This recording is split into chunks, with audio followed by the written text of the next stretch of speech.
All right, so here's what you got to know. Resistance is basically modified by the radius to the fourth power. And physiology, shown on the left, is that blood vessels have sympathetic innervation, but not parasympathetic innervation. Arterioles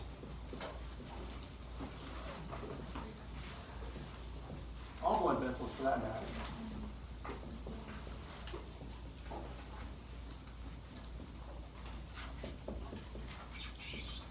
have sympathetic innervation. The sympathetic response on arterioles is to make them constrict.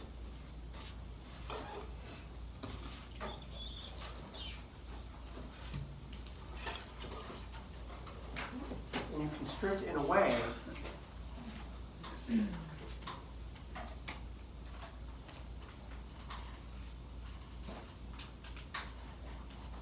where you squeeze at one point. This is how you vasoconstrict arterioles.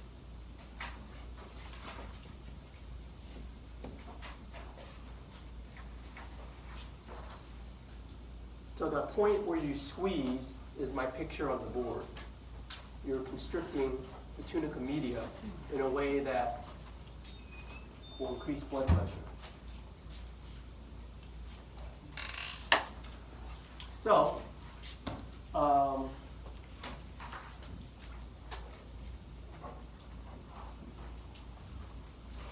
let's compare constrict versus dilate.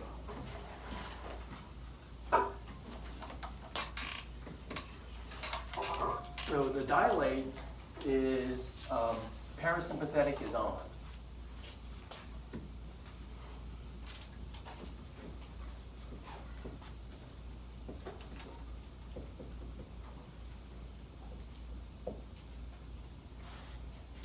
The parasympathetic is your default mode. You're always in parasympathetic, kind of a restful, non-stressful situation. And when that's on, you're basically inhibiting the sympathetic.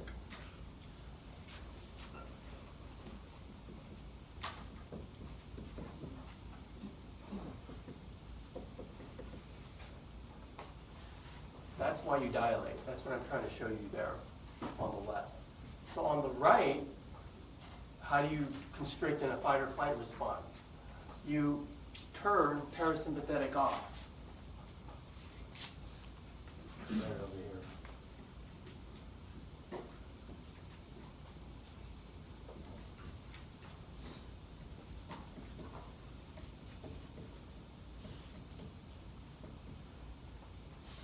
By doing that, you then remove the sympathetic block.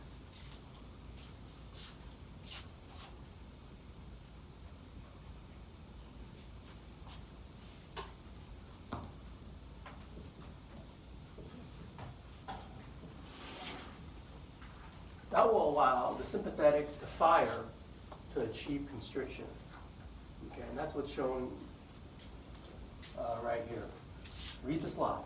Parasympathetic off, sympathetic block removed in that order.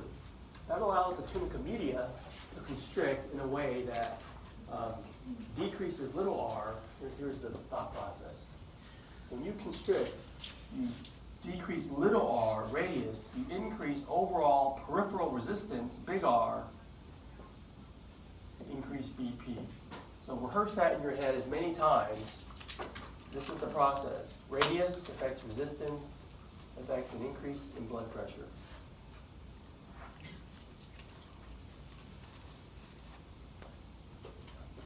So I always kind of like put these check for understanding slides. For example, you excite the sympathetic nervous system, SNS. What's the effect on tunica media and blood pressure? Choose all that apply. Well, first thing you got to do is decide between these two choices. And then this, what you choose, will determine this. So first of all, based on what I just said, which is it? Vasoconstrict. That leads to an increase in blood pressure. That's the correct way for a student of physiology to think about it. If you did the opposite, turn on the, parasympathetic, and then what's the effect? So if the parasympathetic is on, the thought process between these two is you inhibit the sympathetic, you dilate, decrease blood pressure. So start to train your brain to think in this process.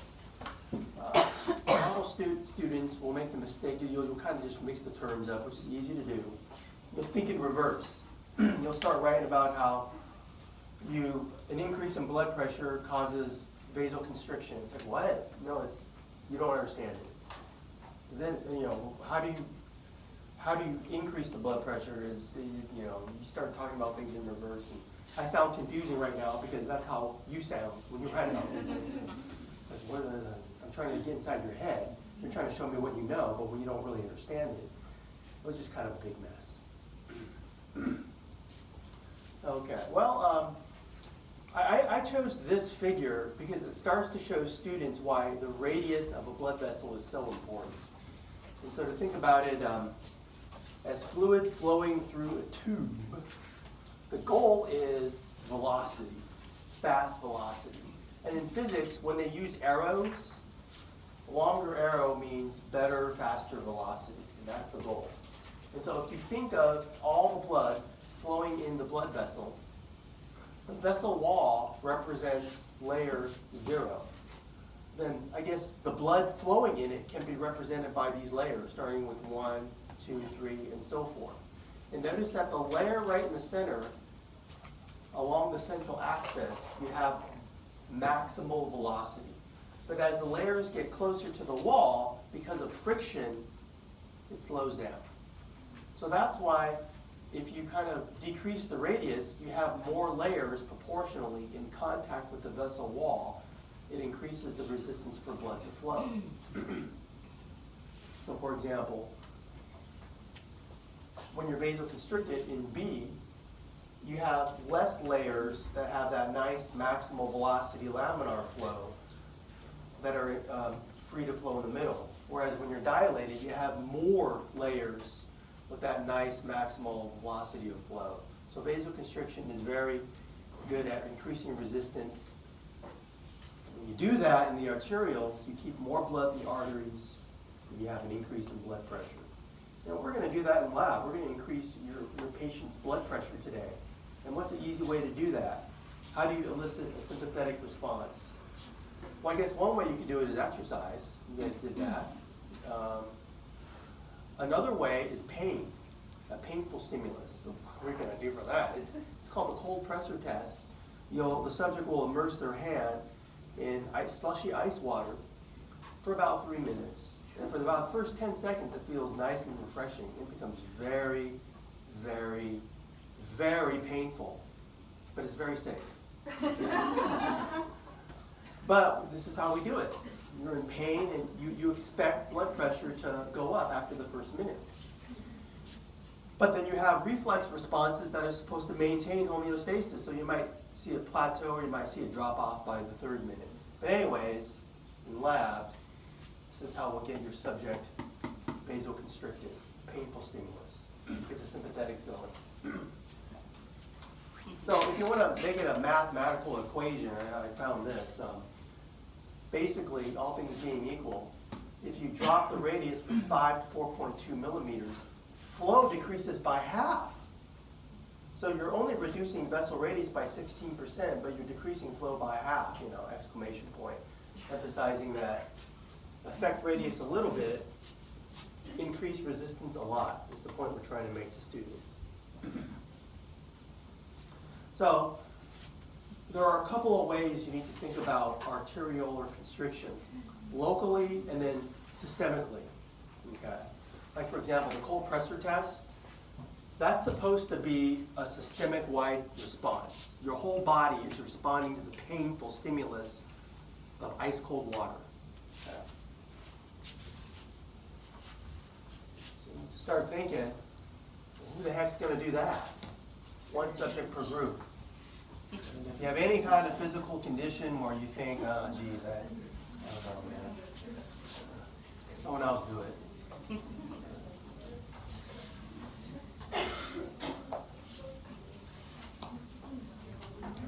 Did you read over the lab? I passed it out yesterday. Cold pressor test. They call it like a noxious stimuli. That means pain. Okay, so arteriolar constriction.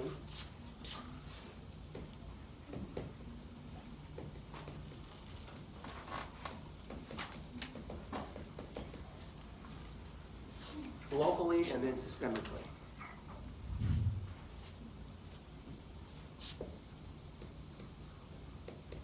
Localized.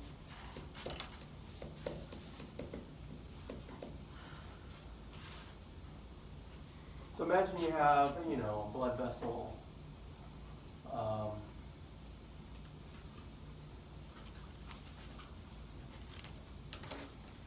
Whose job is to provide blood flow to cells. So they always have an appreciable amount of oxygen. But you cannot supply blood everywhere all the time. You're always kind of like regulating the distribution of blood flow. And so tissues, they can kind of self-regulate intrinsically based on preventing hypoxia. And if it turns out there's plenty of oxygen, cells can, I'll put these dotted lines, they can kind of constrict or dilate on their own. If they're a little bit vasoconstricted, you reduce the blood flow. But then as oxygen runs out, you can vasodilate on your own. So you can constrict, dilate. You just go through this self-regulation process. The whole goal is just prevent hypoxia.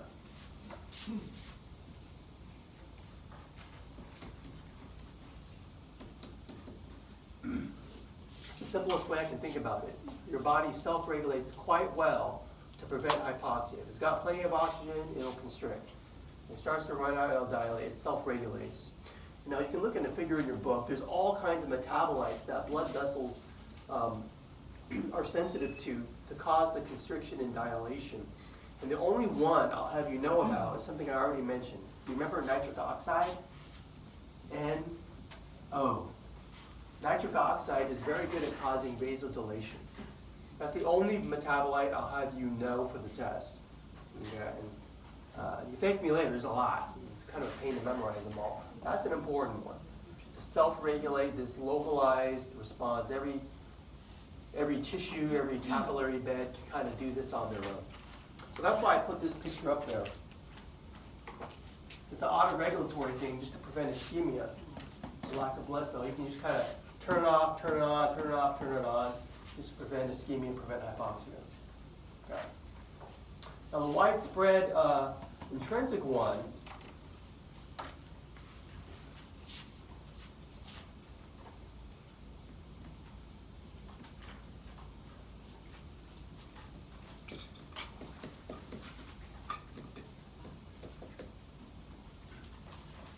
that's the thing where I'm talking about you need the sympathetic nerves.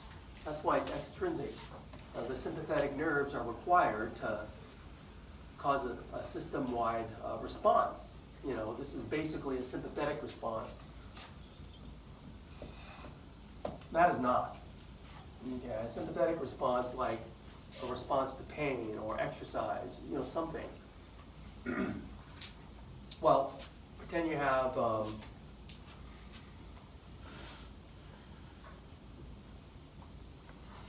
bunch of arterioles. I'll draw 3. I'll draw a smaller group down here.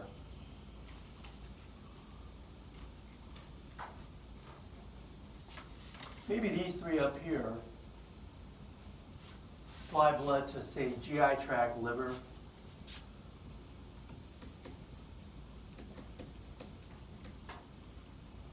Your digestive tract is generally not used in a sympathetic response.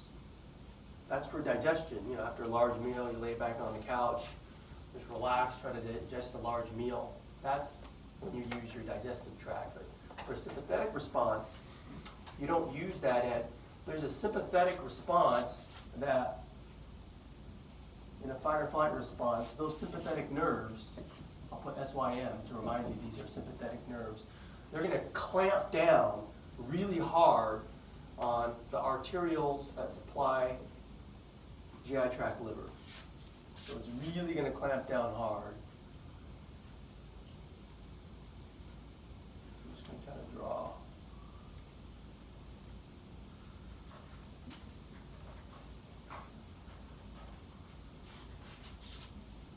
I'll just put VC. I don't know if it's hard to see what I'm doing. You're vasoconstricting really hard. When you do that, you're decreasing little r, you're increasing big R. By doing that, you're keeping, blood is trying to flow out, but it can't. More blood stays in the systemic arteries. You're basically shunting blood to where you need it more. There's a smaller group of arterioles that will vasodilate, so I'll draw this bigger. And you're shunting blood to the working muscles.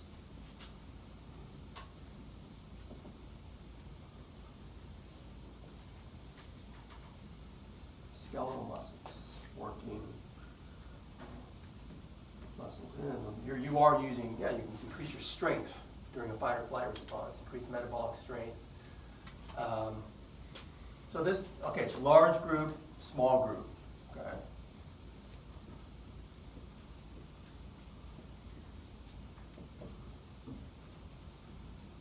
Overall, blood pressure is increasing. Heart rate's increasing, you know, everything's increasing. Breathing's increasing. This is a widespread extrinsic response. So any questions on one versus the other?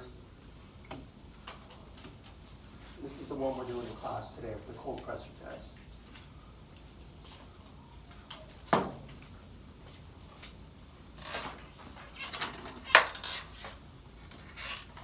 My daughter used to spend night at her friend's house, and for fun, they would do this. They call it the ice bucket test, and they'd put their feet in there and see who could hold out the longest. You know, it's a fun game. Well, you get to do it today, and you can experience how that feels. At least your one subject will. And you know, it's not. It sounds funny, but you got to watch your subject.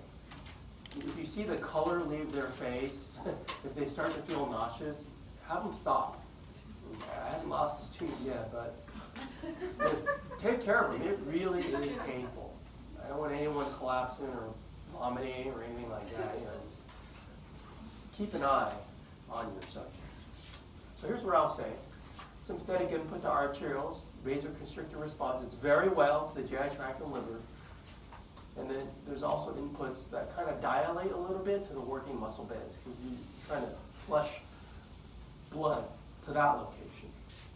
All right, so arterioles are affected by constricting very strong, increasing their peripheral resistance. However, venules and small veins, they also vasoconstrict, but in a different way.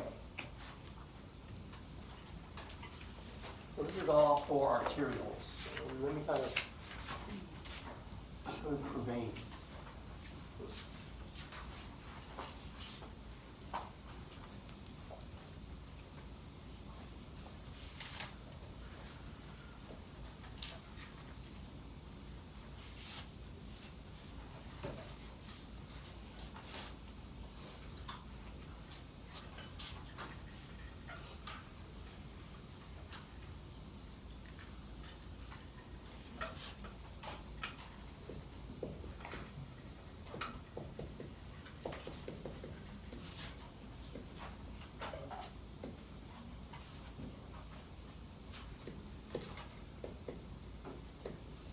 So for arterioles, what we're saying is the sympathetic response is like you clamp down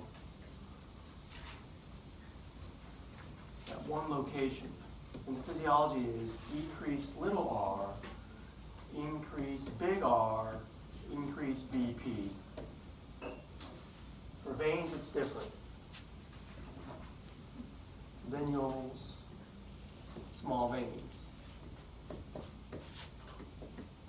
Instead of clamping down really hard in one location, it's like you just take the whole tube and you shrink it just a little bit. You vasoconstrict, much less so over a larger surface area. So instead of like clamping down at one location really hard, like you just take the whole thing and just vasoconstrict slightly.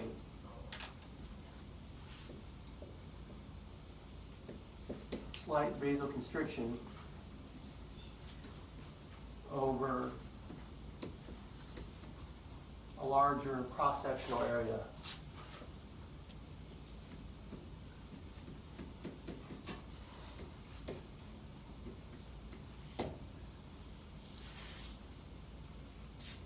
That has a very different effect.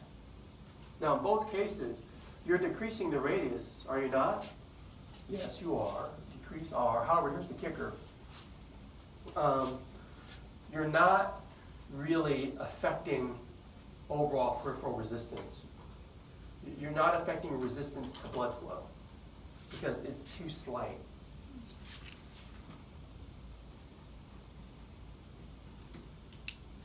So no effect on big R. However, because it's over a larger area, you're decreasing the whole capacitance of the veins. So you're not really affecting big R, you're affecting capacitance. Decrease venous capacitance. With no effect on venous resistance.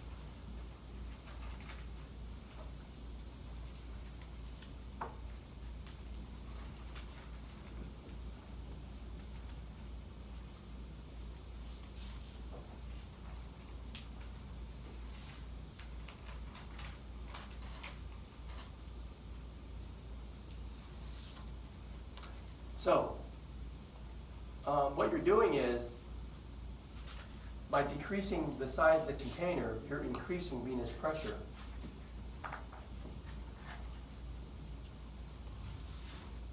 Which is good, because what you're going to do as a result of that, you're going to increase venous return. Increase venous return. And as you well know, to the Frank-Starling laws of the heart, more in, more out. You're going to increase cardiac output. And that's what you want for a sympathetic response. We call this the mobilization of the blood reservoir.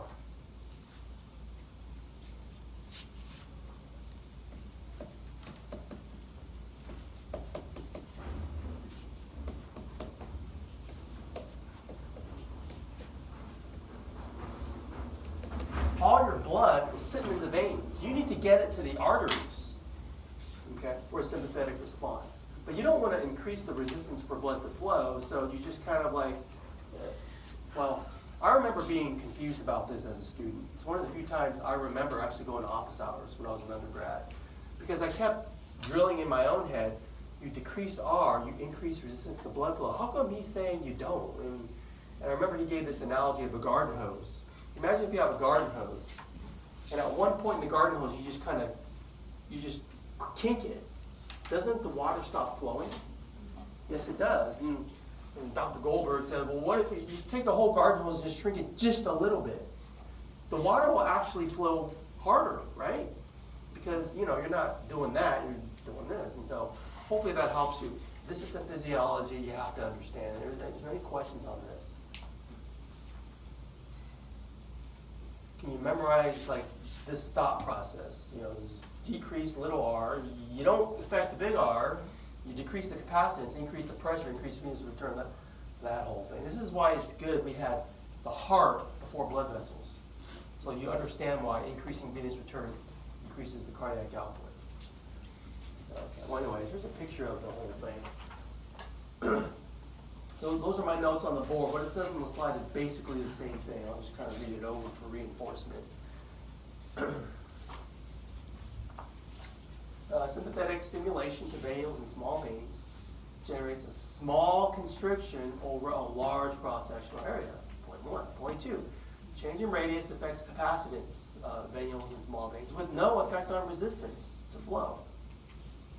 Change in capacitance rather than resistance occur because of the large cross-sectional area that is affected. So it's like if you take this whole blue thing and just shrunk it just a little bit to increase the pressure, just to kind of increase the venous return.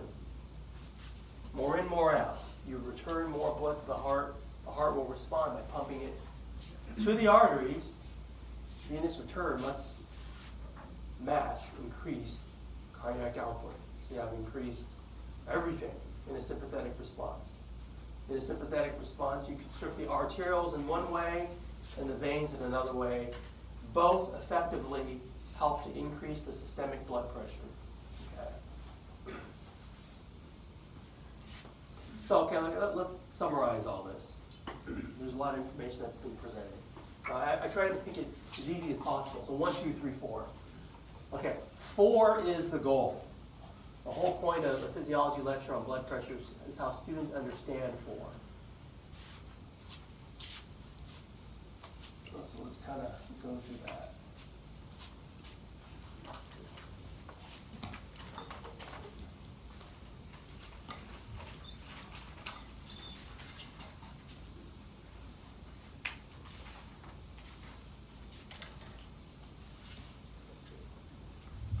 Start with 1. Cardiac output. Okay, so you have to understand the determinants of cardiac output. It's heart rate and it's stroke volume. Okay. I mean, if both of those increase, you increase cardiac output. Up arrow, up arrow. So these are the determinants of cardiac output. If cardiac output is increasing, what I had said was you're increasing the inflow.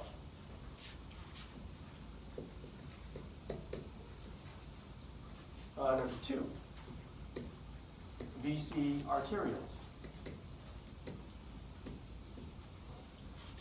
Okay, what we had just gone through is you squeeze them in this way. I'll keep drawing it on the board.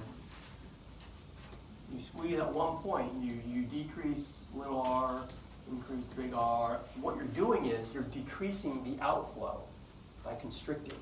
You clamp down really hard, GI tract and liver, and you observe basically an increase in blood pressure. You're decreasing the outflow. Thirdly, vasoconstrict the veins differently. You just kind of take the whole system and you just barely, it's a small change in resistance. You don't affect, it's a small change in radius, no effect on resistance. You're decreasing the venous capacitance.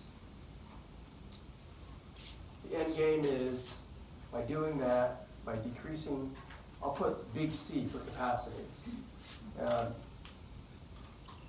Increase venous return, increase cardiac output. So that's another thing that will help.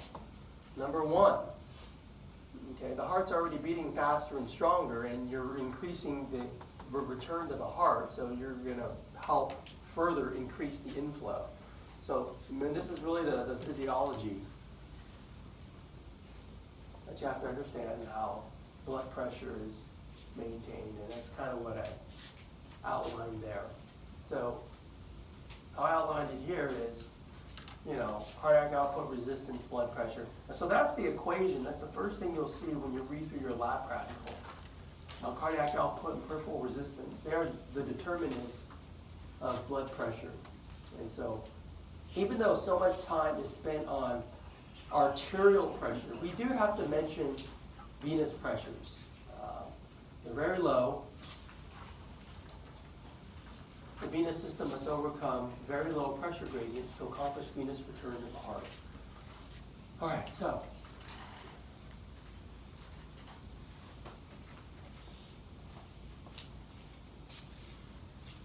me put it this way. In arteries, pressure pushes blood forward. But if veins have no pressure, what pushes the blood forward? They need things to compensate for the very low pressures. Let me put it this way so you can have something in your notes.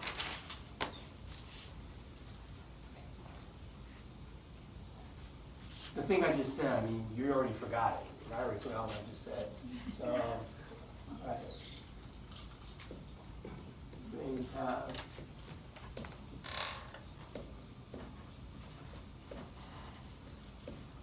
Veins have low pressures. How do they accomplish venous return? There's no pressure.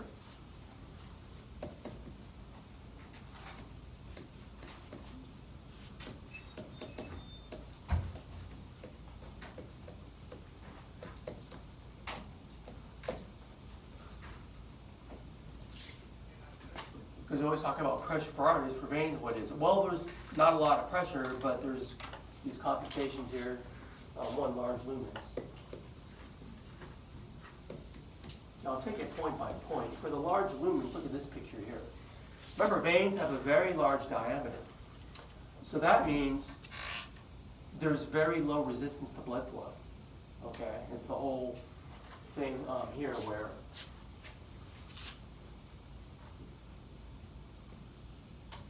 increase the radius, decrease the resistance. That's basically it. Okay, so that helps. The other thing is are the venous valves.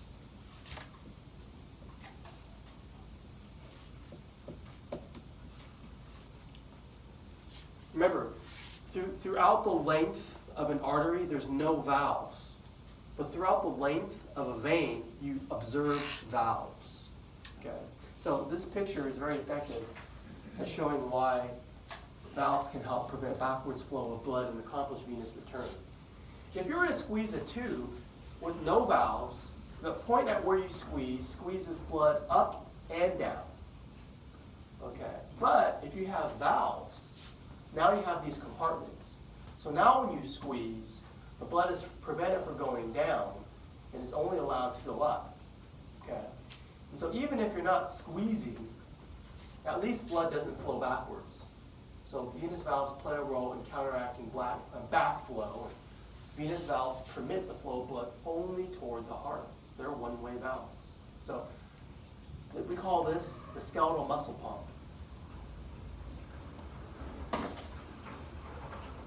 So I'll say for this, prevent backwards flow of blood.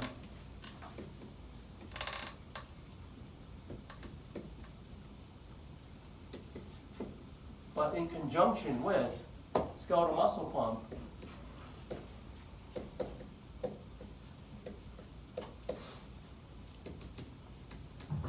I'll use pump in air quotes, right? The heart is the true pump for blood, but it's for the arteries. But for the veins, you walk around, you're squeezing your veins like that. You're basically helping circulation. You're pumping that blood back to the heart. Okay. That's why, if you have a factory job and you're standing still all day, it's not good for circulation. If you're sitting on a 12-hour plane ride, you should get up and walk around. It helps your circulation. Skeletal muscle pump. The skeletal muscle pump, venous valves facilitate venous return against hydrostatic pressure. Remember, that's one of the three pressures I defined. This is the one that's the pressure against gravity. Okay. Well, there's a second pump. It's called the respiratory pump.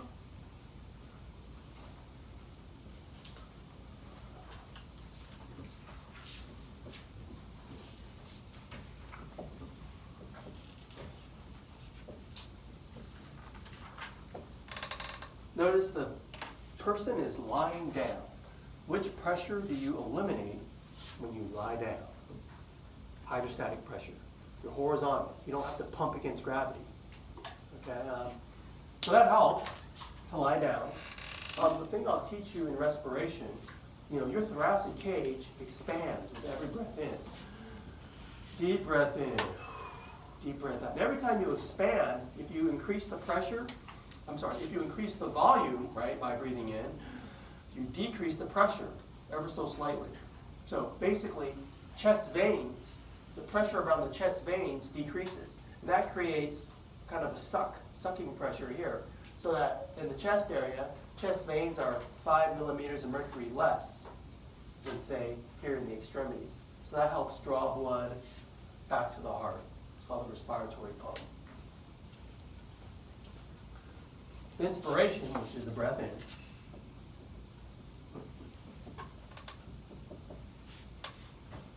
You're inspired, metaphorically. Something comes into you. Well, anyways, in physiology, just breath in. Physiology is increase thoracic volume.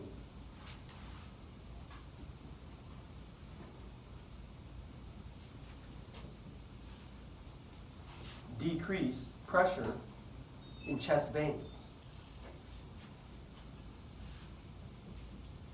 Whichever ones. All of them. Your whole thorax is increasing in volume. That helps them. We've always known it helps to relax, to lie down. There's a lot of physiology behind lying down to help you relax.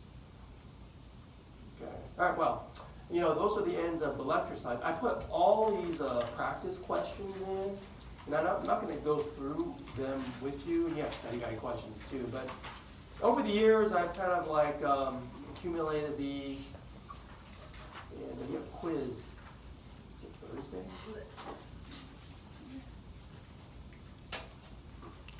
I would say, if you want to give yourself a good study tip for the quiz Thursday, study some of these practice questions for sure. I'll use them as a basis to answer questions. I'll ask you questions for Thursday's quiz.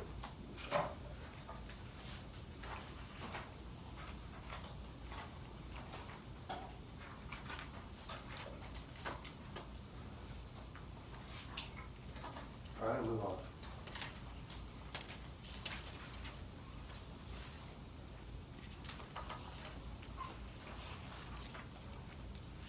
So I want to put all that blood physiology, blood pressure physiology knowledge, and give you a clinical example of why blood pressure is important. Hemorrhagic shock, just basically bleeding to death.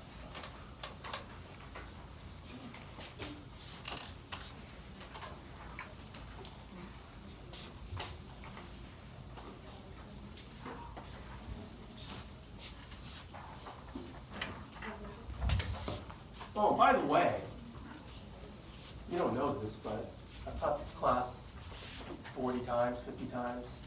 This is the first time I've actually even given a quiz schedule. You know what I used to do? Every day could be a quiz, you don't know. You just walk in the door and see if there's a quiz or not. Well, you're the best. So don't be complaining about the quiz schedule, otherwise I'll go back to the pop quiz style. I don't think you'll prefer that. No complaining. Just want to throw that out there. You're the first to get a quiz schedule. So feel privileged. Well, hemorrhagic shock, I haven't seen it, but I'm sure if you're a first responder or if you work in the ER, you're going to see it at some point. So let me show you what textbooks show about hemorrhagic shock. Look at the x-axis, percentage of blood removed, and look at the vital signs that they keep track of. Arterial pressure and cardiac output. Okay.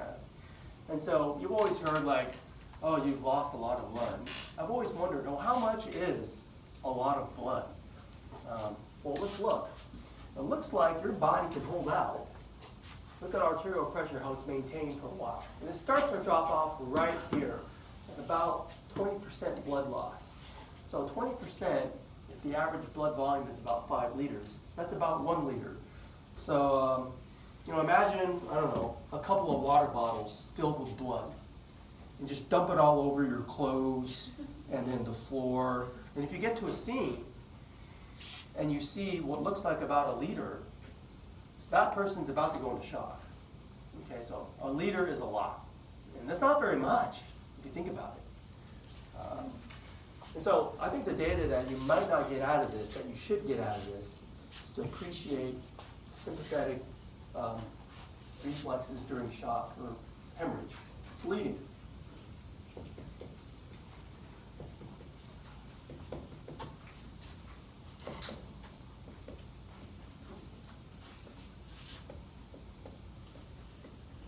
hemorrhage, bleeding.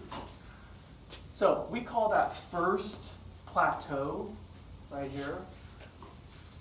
They actually just call it that, first plateau, because it's like you're losing blood, but arterial pressure is being maintained.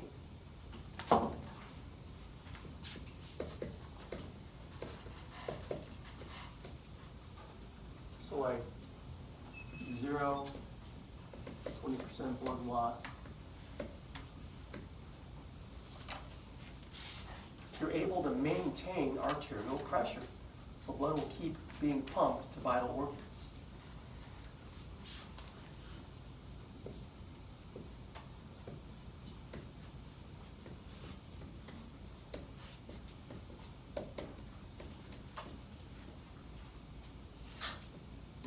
So I'm writing arterial pressure maintained in spite of blood loss.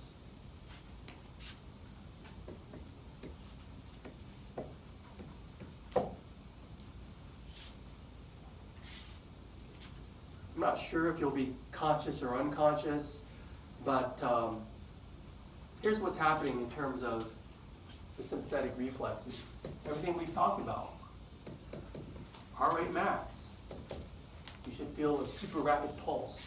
Okay, maybe max out at 180. Well, I taught you how to calculate heart rate max based on age, 220 minus your age, I think. So most people will max out by about 180 BPM. Number 2, about the whole arteriolar constriction thing, right?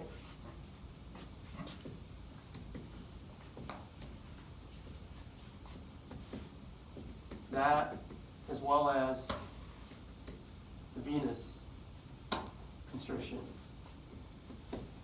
I called it the mobilization of the blood reservoir. Anyways, all 3 of those things are occurring, and this is why you can maintain arterial pressure despite blood loss. Okay, but of course, I mean, you can't. You keep losing volume. You're just gonna eventually blood pressure will drop, and that's what you see here. You may not notice this, but there's a little dip right there. They call that the second plateau at about 40% blood loss.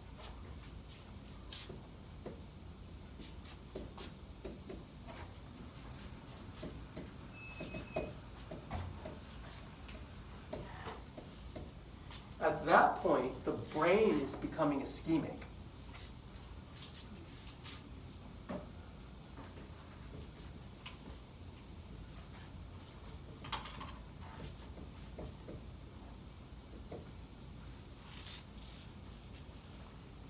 And so the brain is trying to save itself. I mean, you'll always preserve blood flow to the brain, but when you've lost that much blood, the brain eventually becomes ischemic. And it just kind of, I'll just say, super stimulates the sympathetic reflexes, these 3 things. I'll say super stim, sympathetic reflexes. Think of it as last stand and try to keep alive, you know.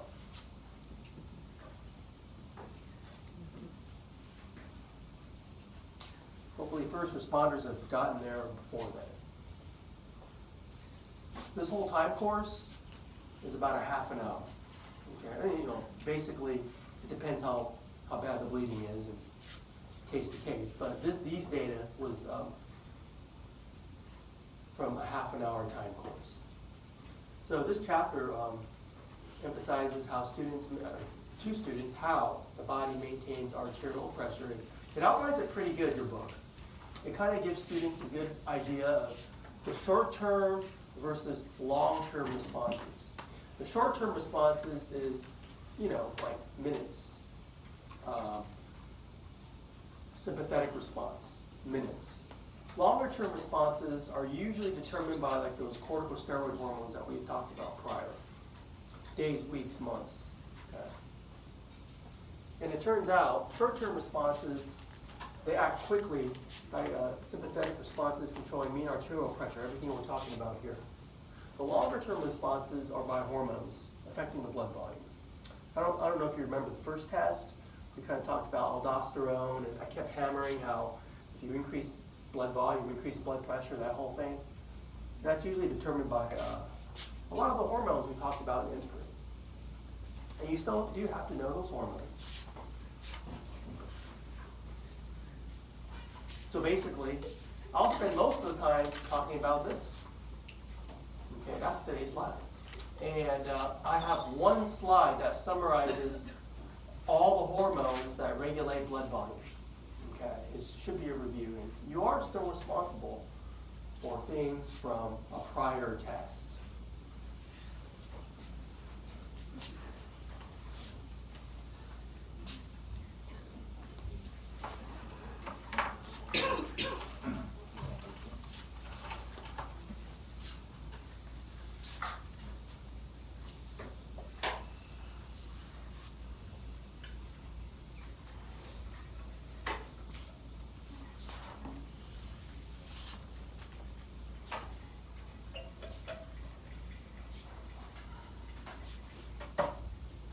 So here you go.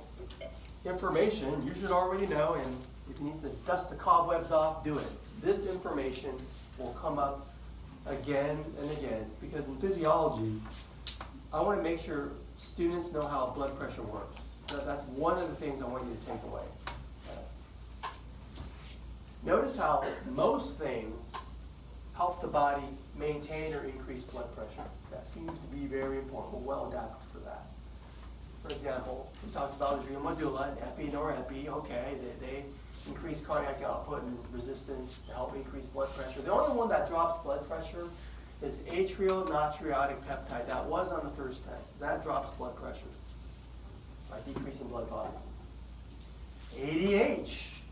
Okay, remember the aquaporins? You increase the water reabsorption, increase blood volume, increase blood pressure. I don't know if I've mentioned EPO yet. That comes from the kidney.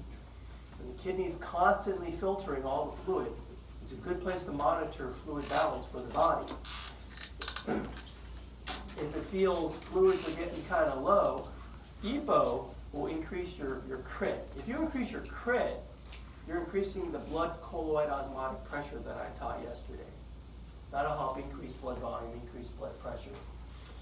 Okay, so remember the RAS mechanism? That was on the essay on the first test. So I put review, question mark, do you need to review it? If you do, it's coming up again, okay? This RAS, it comes up on the first test for hormones.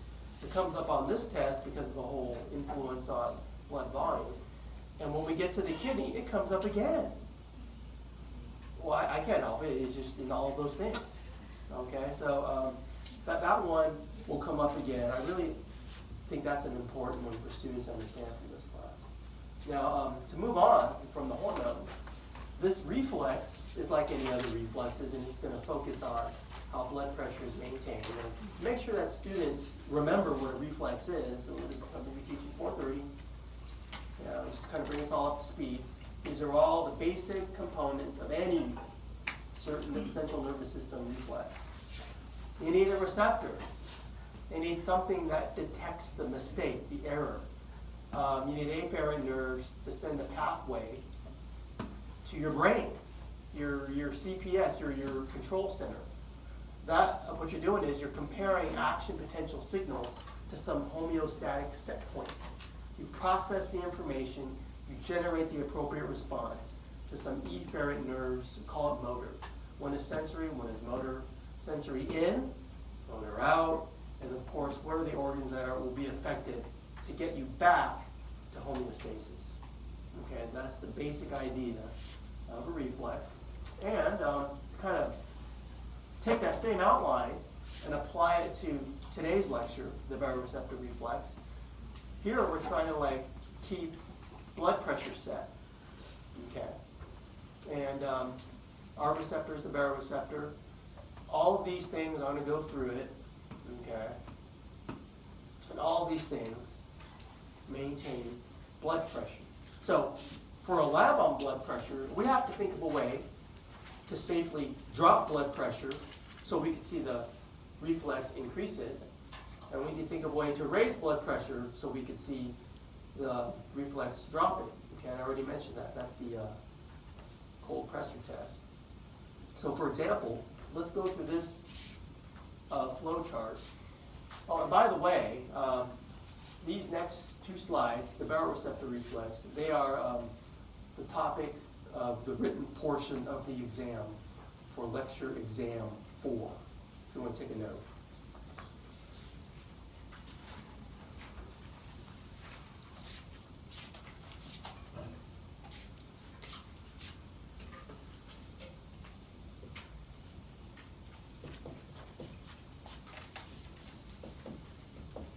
Reflex can go one way or the other. Blood pressure can get too high, blood pressure can get too low. So the way we're going to do it in lab is the cold pressure test. If you ever see the word pressure in physiology, pressure usually means increase in blood pressure. It's a painful stimulus that will increase blood pressure.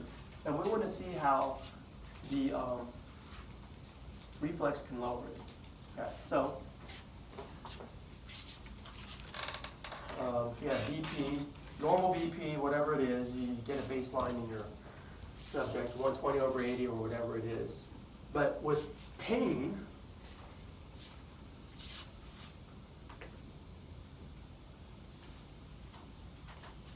the disturbance should be an increase in BP. The question becomes, how do you lower it? Well, with the painful stimulus, with the jump in BP, what happens is the baroreceptor, they're in the carotid sinus and the aortic arch.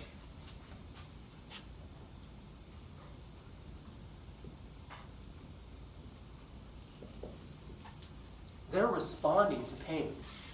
Basically, what's happening, they're directly responding to the transmural pressure.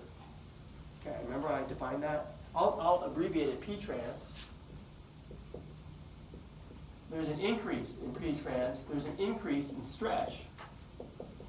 These baroreceptors, they're stretch sensitive. I mean, it makes sense. Your heart's like beating faster because of a painful stimulus. You're pumping blood through here. And the carotid sinus is right here where you take your carotid pulse. And you know where the aortic arch is. So these are places that are very close to the heart.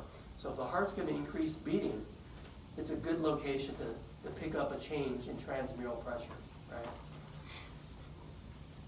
And how they respond is, maybe before, they're always firing. They're always on. But maybe when there's no pain, maybe they fire at this rate. But maybe when they get stretch sensitive, maybe they fire fast. So what you're doing is you're increasing the AP frequency, the action potential frequency. And those impulses, well, on the diagram, it says right here, number 1. Maybe I should number like they are. So I'll number like they do. Number 1, that's the stimulus. Number 2, baroreceptor, how it is modified. Number 3, increase AP frequency to the medulla. Increase AP frequency to medulla. Now the medulla is the part of the brainstem that responds, that is kind of like our central nervous system component for this reflex. And so they show a picture of a brain there. And there's some centers that are listed there that you are responsible for. So let me show you what I mean here. So under medulla, let's start to think. The disturbance is a jump in blood pressure. If you have an increase in blood pressure, what do you want to do? Decrease it. And what I would suggest is that when you write about these things, that you always do that at the start. This is the disturbance. What do I want to do? Want to decrease blood pressure. Because sometimes even I start talking about the wrong thing when I get into the details. When I get to the end, I'm like, oh crap. It's completely the opposite. And I've seen students make this mistake too. But if you do this, you're less likely to make the mistake if you know the material. Okay, so this is where I start to think, I got to talk about the right thing. In the medulla, if I want to drop the blood pressure, there's something called the cardioinhibitory center. You want to stimulate that. So I'll put plus for stimulate. Cardio inhibitory center.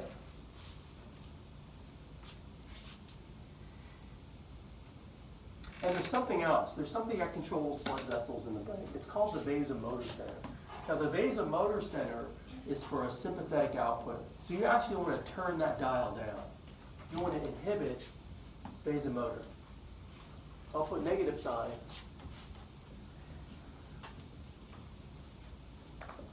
Vasomotor. So this is in the brain.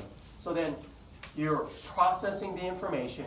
You're stimulated by the increase in AP frequency. Okay, that's the information. So what do I do with this information? I got to turn on the right centers for the correct output. So for the cardio inhibitory center, you're going to use, let's see here, it's vagus nerve, the heart.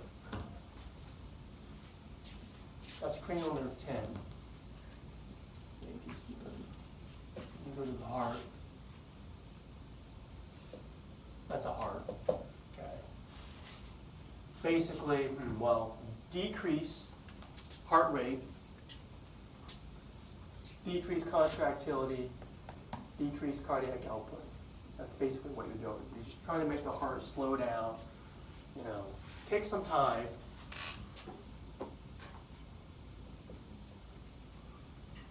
So I'm writing down arrow heart rate, down arrow contractility. Basically, the end result, decreased cardiac output. Underline that. That's the end result. You're trying to like lower the blood pressure. This will help. The other thing, the vasomotor fibers, you're inhibiting them.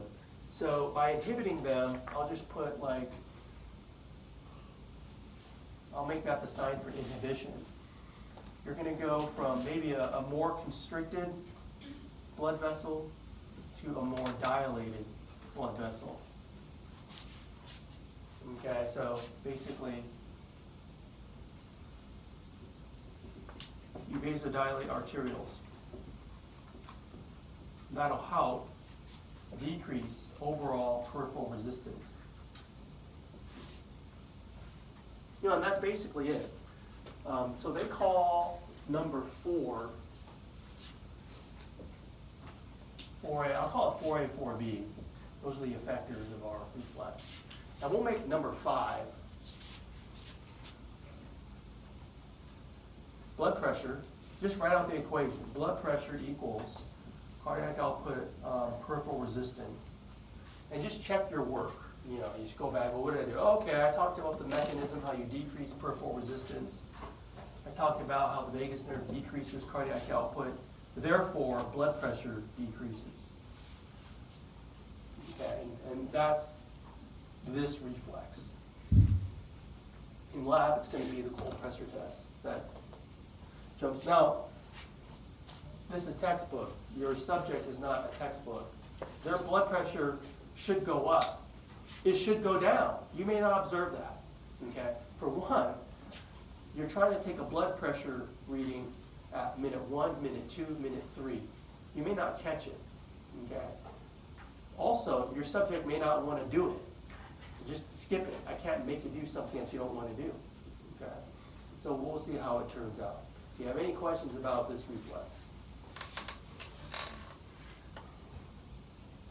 Okay, well, let's see if we can talk about the other reflex. The opposite imbalance. Blood pressure gets too low. We did it before. You have to lie down and then stand up. We call that orthostatic hypotension. Now, the proper way to do this is you have the subject lie on a tilt table. The subject just lies there, and then basically you just tilt the table up and you can get the response. So we don't have a tilt table. So you have to like lie down and physically stand up.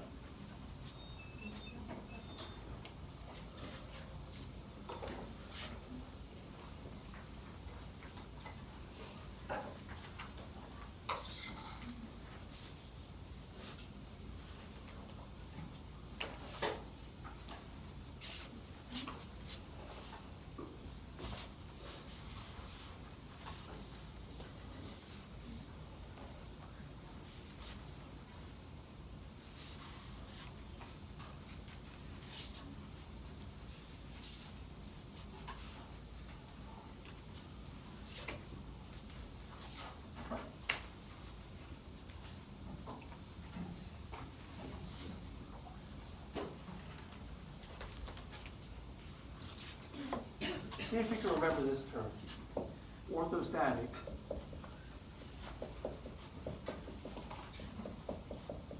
hypotension. When I have you write about this reflex, I'm going to ask you to remember that. Okay, you know, I'll say, what's the thing where you lie down and stand up and observe a drop in blood pressure? It's that. And even though I say I'm going to ask you to write it, many of you will forget. It happens every year. I try to get students to memorize that physiology term, and it's very difficult for you guys to keep that one in your head. So try your best. A sudden drop in blood pressure. Subject lies down, stands up.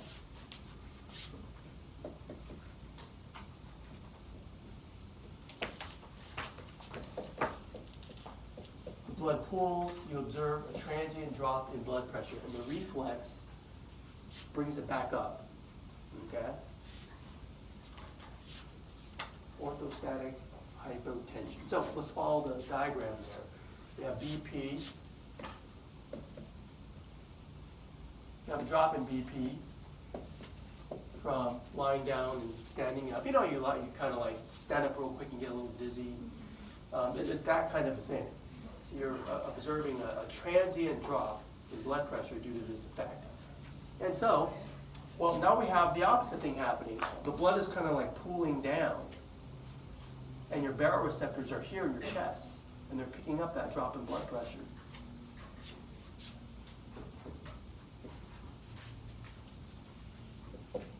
So there's a drop in P-trans. There's a decrease in stretch. They're stretch sensitive. So they fire less. They're stretch sensitive, so they fire less. So maybe this is their normal firing rate, but maybe they fire less. You decrease AP frequency. And that is the information being sent to the brain there. So this is step one, drop in BP. So always do your check. If this is my disturbance, what do I want to do? Raise it.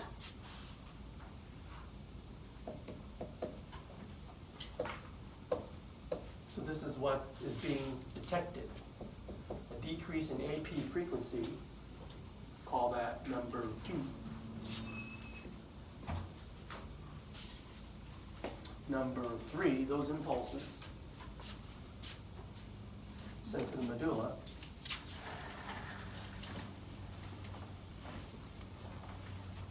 Call that number 3 here.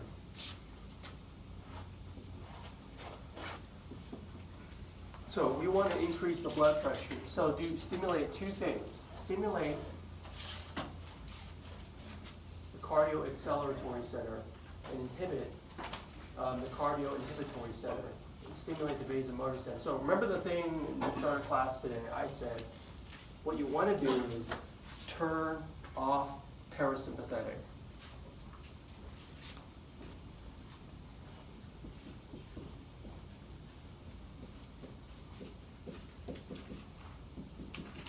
When you do that, you remove sympathetic block.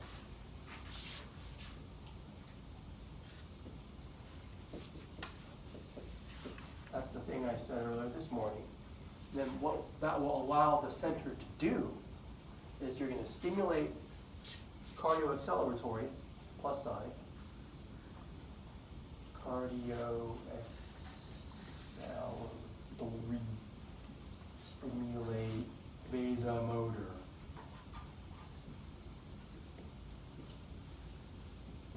Those are the 2 centers that get turned on here. That'll help get your blood pressure back up. Okay. So for the cardioacceleratory center, I'll draw a picture to the heart.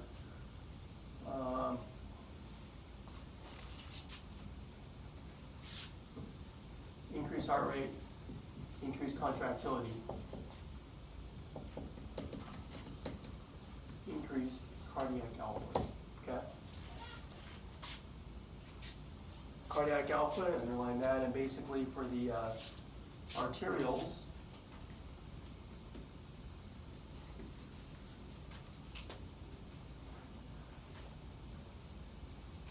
you vasoconstrict. So this is the thing where you have to differentiate the arterioles and the veins. The arterioles you vasoconstrict, you decrease little r, increase big R. Okay? But for the veins, it's different.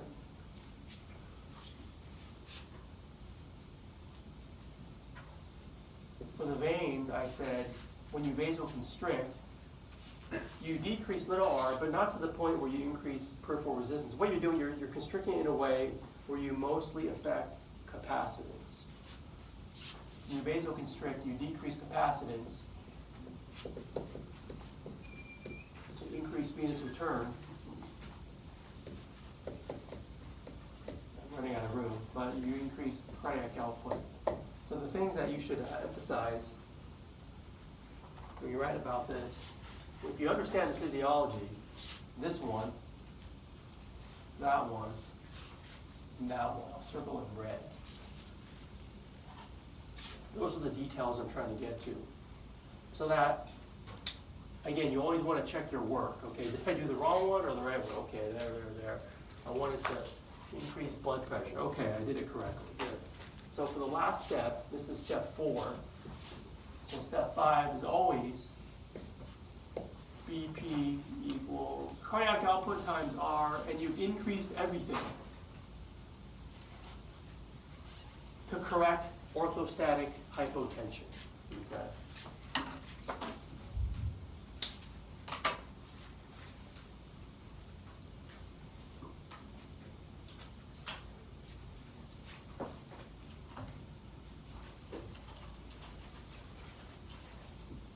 All right, let's file for a break.